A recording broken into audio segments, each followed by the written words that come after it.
আজকে আমরা লাইটের কিছু এক্সপেরিমেন্ট করব, যেগুলো ড্রয়িংয়ে করি, প্র্যাকটিক্যালি এখন করে দেখাবো। যে convex lens, concave lens, prism, parallel glass plate, এগুলোর ভেতর দিয়ে লাইট রিফ্র্যাক্টেড হলে কি কি হয় সেগুলো খুব দারুণ এক্সপিরিয়েন্স করবে। এখন আমরা দুটো গ্রিন লেজার লাইটের হেল্পে প্রত্যেক কটার ভেতর দিয়ে পাস করলে লাইট কীরকমভাবে ডেভিয়েট করে, বেন্ড করে, টোটাল ইন্টারনাল রিফ্লেকশান, ইভেন লেন্সের কম্বিনেশান।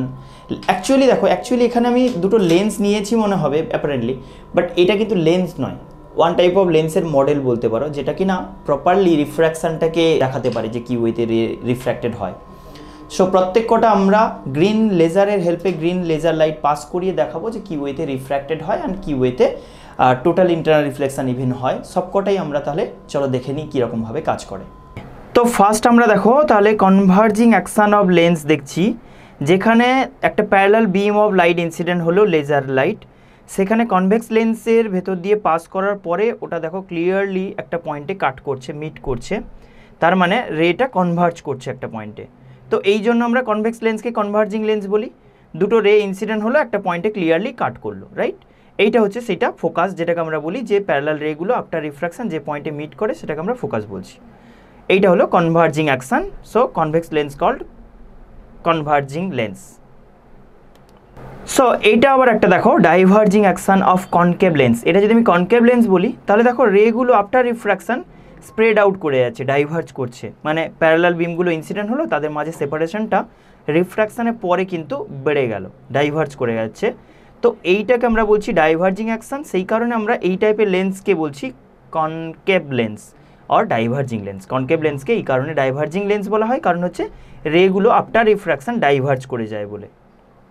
আচ্ছা, এইবার আমরা কনভেক্স অ্যান্ড কনকেভ লেন্সের কম্বিনেশন। ফার্স্টে দেখো কনকেভ লেন্স রে দুটোকে ডাইভার্জ করিয়ে দিয়েছে অ্যাজ ইউজুয়াল, যেভাবে আগেরটা করলাম। এইবার আমি কনভেক্স লেন্সকে যেই এর সামনে আনছি, দেখো এ ফার্দার কিন্তু আবার কনভার্জ করে দিচ্ছে, মানে দুজনের কন্ট্রাডিকশন হচ্ছে। এ ডাইভার্জ করাচ্ছে ফার্স্টে and concave lens further, convex lens ওটাকে ফার্দার কনভার্জ করিয়ে দিচ্ছে। এইবার এইটা কি আলটিমেট? না, এটা কিন্তু অতটা অ্যাকশান অলওয়েজ মেনটেন হবে না, কখনো কমতে পারে অ্যান্ড বাড়তেও পারে, যেটা সেপারেশনের উপর ডিপেন্ড করবে। দুটো লেন্সের মাঝে গ্যাপ যদি আমি বাড়াই অর কমাই তাহলে কিন্তু অ্যাকশানটা একটু চেঞ্জ হতে থাকবে। দেখো আমি যদি কাছাকাছি নিয়ে চলে আসি, দেখো কনভেক্স লেন্স যতটা ডমিনেট করছিল এখন আর পারছে না, মানে ওভারঅল এখন কনভেক্স আর কনকেভ মিলিয়ে যে কম্বিনেশনটা ক্রিয়েট হলো তাতে কিন্তু কনভার্জিং অ্যাকশানটা একটু উইক হয়ে গেল। একটু কনভার্জিং আছে স্লাইডলি, তার মানে বোঝা যাচ্ছে এখানে তোমার কনভেক্স লেন্সটা একটু পাওয়ারফুল কনকেভের কম্প্যারিজনে।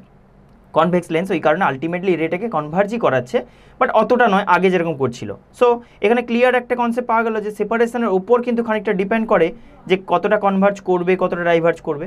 এখানে কিন্তু অনেকটা বেশি কনভার্জিং মনে হচ্ছে এখন, যখন আমরা দুটো লেন্সের মাঝে গ্যাপ ক্রিয়েট করছি। সো দুটো লেন্সের মাঝের সেপারেশনের উপর কিন্তু খানিকটা ডিপেন্ড করে যে আলটিমেট কম্বিনেশনটা কতটা কনভার্জিং, কতটা ডাইভার্জিং, কী নেচারের হবে। আচ্ছা, নেক্সট আমরা আসছি refraction through parallel glass plate. Parallel glass প্লেটের ভেতর দিয়ে রে রিফ্র্যাক্টেড হলে কি হয় আমরা জানি, একটা ল্যাটারাল শিফট হয় না? এখানে দেখো ক্লিয়ারলি সেটা ভিজিবল যে ল্যাটারালি কীভাবে শিফটেড হয়। রেগুলো ইনসিডেন্টের সাথে ফাইনাল এমার্জেন্ট প্যারালাল, whereas যখন ওটা রিফ্র্যাক্টেড হচ্ছে তখন কিন্তু বেন্ড করে, মানে দুবার ডেভিয়েটেড হয়ে ইনসিডেন্টের সাথে ফাইনাল এমার্জেন্ট প্যারালাল। বাট দেখো due to refraction through parallel glass plate ওটা কিন্তু ল্যাটারালি শিফটেড হয়েছে, মানে সাইড ওয়াইজ। দেখো এটা এই লাইনে যাচ্ছিল, whereas ওটা কিন্তু একটু ওইদিকে স্লিপ করে এই দিক দিয়ে যাচ্ছে, তাহলে প্যারালালি একটু শিফটেড হলো না?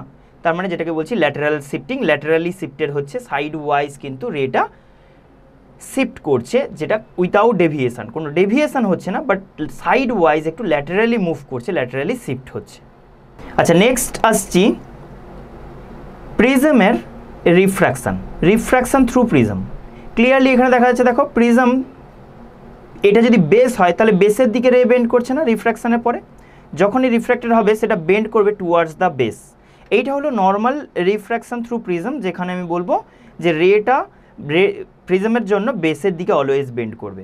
এইটা গেল প্রিজমে। আরেকটা phenomena at the same time দেখাই, আমি যদি কোনো একটা প্রিজমের ওপর সেকেন্ড সারফেসে টোটাল ইন্টারনাল রিফ্লেকশন দেখাতে চাই, কত ইন্টারেস্টিং। দেখো এখানে টোটাল ইন্টারনাল রিফ্লেকশন কত ক্লিয়ারলি ভিজিবল, কত ক্লিয়ারলি টোটাল ইন্টারনাল রিফ্লেকশনটা দেখা যাচ্ছে, যেখানে আমরা বলছি কি না, যেখানে আমরা দেখছি যে এই যে সেকেন্ড সারফেস, ফার্স্ট সারফেসকে পেনিট্রেট করলো, সেকেন্ড সারফেসে স্ট্রাইক করে ওটা ক্রিটিক্যাল অ্যাঙ্গেল ক্রস করে বেরিয়ে গেছে বলে, মানে ক্রস করে গেছে বলে সেকেন্ড সারফেস থেকে রিফ্র্যাক্টেড হয়ে এয়ারে বেরোনো পারমিশন পেলো না, যেটা কিন্তু আবার থার্ড সারফেস দিয়ে মানে রিফ্লেক্ট ব্যাক করলো from second surface and third surface দিয়ে রিফ্র্যাক্টেড হয়ে ফার্দার এয়ারে বেরোলো। তাহলে এটা একটা টোটাল ইন্টারনাল রিফ্লেকশন ফেনোমেনা বলতে পারি, যেখানে রেটা ফার্স্ট সারফেস দিয়ে এন্টার করলো, সেকেন্ড সারফেস দিয়ে রিফ্র্যাক্টেড হয়ে বেরোতে পারলো না ডিউ টু ওই কন্ডিশন ভায়োলেট করার জন্য যে ক্রিটিক্যাল অ্যাঙ্গেল ক্রস করে গেছে, দেন ওটা টোটাল ইন্টারনাল রিফ্লেকশন। এইখানে আমরা এখন দেখতে পাচ্ছি এই পয়েন্টে টোটাল ইন্টারনাল রিফ্লেকশন হয়েছে।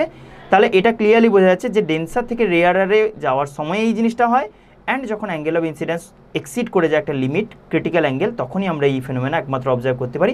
ইভেন তুমি দেখেই বুঝতে পারছো যে প্রিজমের ভেতর যখন ওটা রিফ্র্যাক্টেড হয়েছে না, ক্লিয়ারলি এই পয়েন্টে মনে হচ্ছে না একটা রিফ্লেক্টার টাইপ মিররকে, প্রিজমটাকে এখন লাইক এই সারফেসটা একটা মিররের মতো কাজ করছে না, কিন্তু এটা পিওরলি ট্রান্সপারেন্ট। আমি একটু ঘোরালে তুমি বুঝতে পারবে যে এটা খুব সিম্পল, এখনও রিফ্র্যাকশান হতেই পারে, কিন্তু আগের দেখো একটু ঘোরালে টোটাল ইন্টারনাল রিফ্লেকশানে চলে যাচ্ছে, ক্রিটিক্যাল অ্যাঙ্গেল ক্রস করছে, তাতেই আমার টোটাল ইন্টারনাল রিফ্লেকশান হয়ে যাচ্ছে।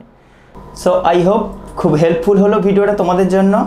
প্র্যাকটিক্যালি এখন ফিল করলে যে কী কী ওয়েতে রে রিফ্র্যাক্টেড হয়, আমরা যেগুলো রে ড্রয়িং করি সেগুলো এখন প্র্যাকটিক্যালি করে দেখলাম কী কী হলো। সো চলো তাহলে নেক্সট ভিডিওতে দেখা হচ্ছে আবার কোনো এক্সপেরিমেন্ট নিয়ে।